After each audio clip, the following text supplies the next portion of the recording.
Hey, all you nerds, what's going on? It's your favorite maven of murder, Zero G, back on the Big Gold Belt channel with another horror movie review.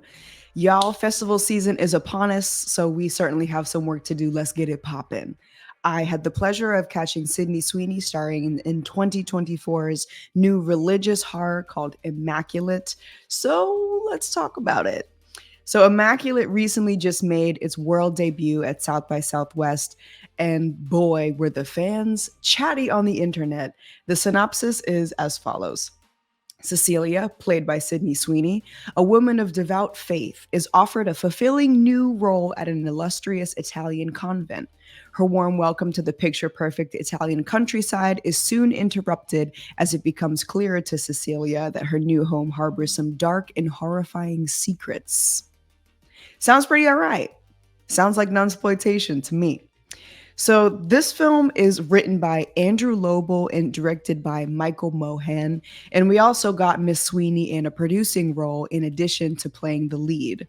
So let's start with my expectations. I I have been asking for Sydney Sweeney in horror for several minutes now. Something about her performances have been giving me Scream Queen energy. So when I caught wind of this movie, my eggs were automatically like slam dunked into the basket.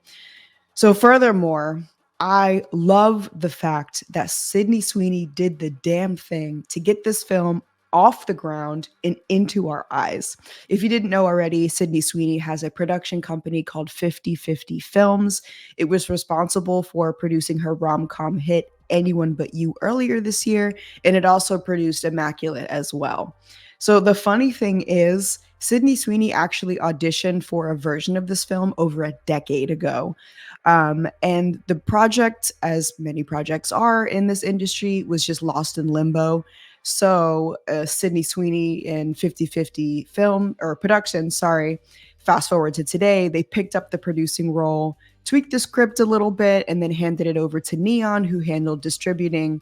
So y'all, that's what I call girl bossing. That is what I call girl bossing. If it wasn't for Sydney Sweeney, this film would probably have never been made. So we can all tip our hats to that.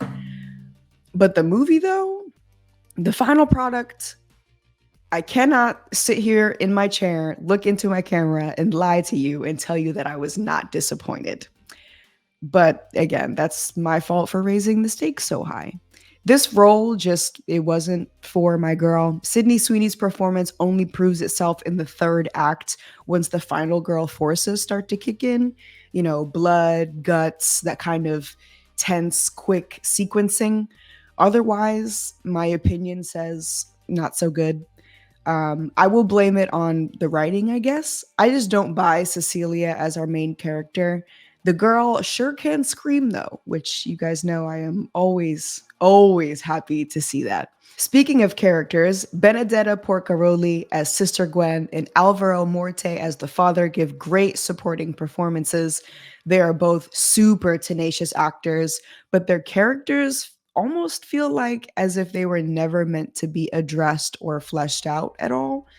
And honestly, too much of this film feels like it was never crafted to be connected in the first place. Some of the good things that I can say is the score by Will Bates was really, really nice. This is the type of score that I imagine horror fans will look to purchase on vinyl to add to their collections. The set design was absolutely gorgeous. If you're going to go Catholic Church, especially Catholic Roman Church, it better look and feel regal as hell. That's all I'm going to say. Fortunately, the budget clearly understood the assignment and the importance of set dressing, ambiance, location, and score to bring together that whole melancholic reality kind of feel. Overall, though, we just have a super unoriginal story that barely holds our attention, unfortunately. The jumps straight pissed me off. We're back to those rudimentary jump scares that only consist of loud noise, no actual fear present. Y'all have heard me talk about this on Big Gold Belt before, but the exploitation of loud noise to invoke fear is just a waste of my beautiful, sacred adrenaline. It is. Show me something that's actually scary. Don't just play a loud noise in my face and then expect me to jump, which I will, because you know what? It's a loud noise. Who wouldn't? So, y'all know me, I like it bloody, but Immaculate gives us a handful of meaningless body horror that's used in tandem with its elementary jump scares to almost trick us into fear by way of horror tropes. And there's a lot of them. There's a lot of cliches in this film that, seasoned horror fans will definitely pull up to the theater to see this one. They'll recognize them right away. So, in conclusion, I don't know about this one, y'all. I really don't. I'm still rooting for Sydney Sweeney in horror. I see the Scream Queen potential, but Immaculate just wasn't giving what I needed it to give.